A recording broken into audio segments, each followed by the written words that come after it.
Père évêque, cher aîné prêtre, après le second signe de la guérison du fils d'un fonctionnaire royal dans le texte précédent que nous avons écouté hier, Jésus offre aujourd'hui le troisième signe aux Juifs, la guérison d'un paralytique. C'est à l'occasion d'une fête, une fête très importante, mais difficile à déterminer. Certains biblistes parlent de la Pâque, mais en raison de l'importance donnée au sabbat, au verset 9, l'évangéliste parle probablement de sabbat. Cette histoire qui se joue à Jérusalem n'est mentionnée que dans l'évangile de Jean. Et le lieu topographique nous est décrit au verset 2. Près de la porte des brebis, cette porte construite par Néhémie et ses frères. Néhémie au chapitre 3, le verset 1. C'est là où se trouve cette piscine qu'on appelle en hébreu Betzata, c'est-à-dire la maison de miséricorde. Et c'est un lieu où se retrouve l'humanité souffrante et l'humanité marquée par l'exclusion et la maladie. Et Jésus est là, sans ignorer que c'est pour les brebis perdus, marginalisés, que Jésus est venu partager la condition humaine. C'est pour que tous puissent naître et renaître à une vie nouvelle dans le Christ. Jésus s'approche de l'homme infirme qui souffrait pendant 38 ans et lui pose une question. Veux-tu être guéri? Une question qui semble évidente, mais Jésus ne veut pas agir sans le consentement libre de cet homme. C'est dans ce sens, d'ailleurs, que saint Augustin affirme: Dieu nous a créés sans nous, mais ne nous sauvera pas sans nous.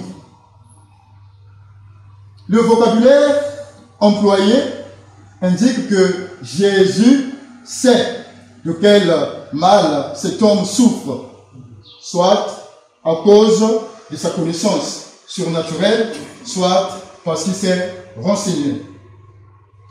Jésus commence par établir un contact humain ou un dialogue thérapeutique avec cet homme. Il veut stimuler sa volonté et lui redonne l'espoir perdu pendant 38 ans. À travers cette guérison de l'infirme de l'Évangile, qui peut aussi symboliser le baptême, le Christ affirme que notre vie chrétienne est d'abord une réponse à notre liberté.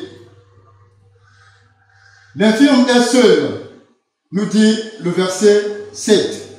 Je n'ai personne pour me plonger dans la piscine. Il y a une forme de simplicité touchante dans le langage ou dans la réponse de cet homme. Non seulement il est malade, impuissant, mais abandonné.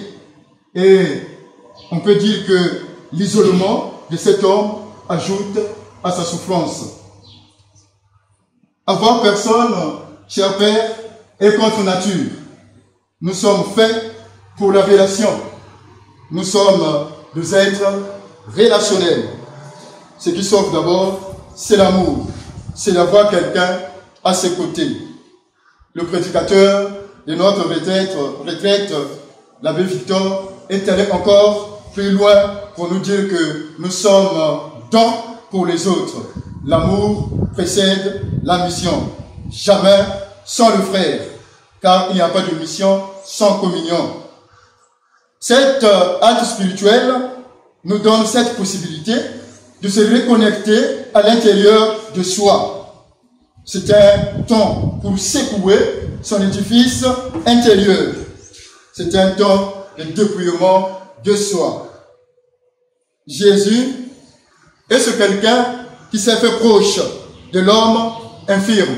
Lève-toi, prends ton brancard et marche. Voilà, grâce à Jésus, une vie nouvelle s'offre à cet homme. Et le verset 13 nous dit, sans que celui-ci sache qui l'a guéri. Le Christ guérit, il se retire. Il ne profite pas de ce don pour imposer quoi que ce soit en termes de récompense ou encore de reconnaissance. Cher Père, le péché peut être une forme de paralysie. Le refus d'aimer est une forme de paralysie. Le refus d'accepter l'autre est une forme de paralysie.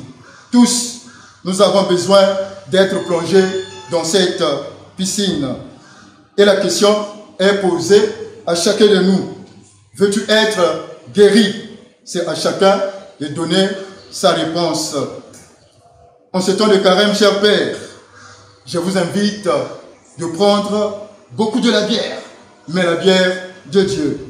Vous connaissez plus que moi comment on écrit le mot bière. Il y a B qui signifie la Bible, la parole de Dieu. Nous avons I, intercession, prière, prière. On a E, Eucharistie, corps du Christ. On a R, la repentance, le pardon. Et E, l'Église, enfant de Dieu. Alors, je vous invite tout simplement de vivre la parole de Dieu dans vos prières, afin que le corps du Christ vous pardonne pour devenir les enfants de Dieu. La parole que nous annonçons doit baigner dans notre conscience pure. Vivons ensemble cette bière de Dieu pour notre santé et pour le salut des âmes. Amen.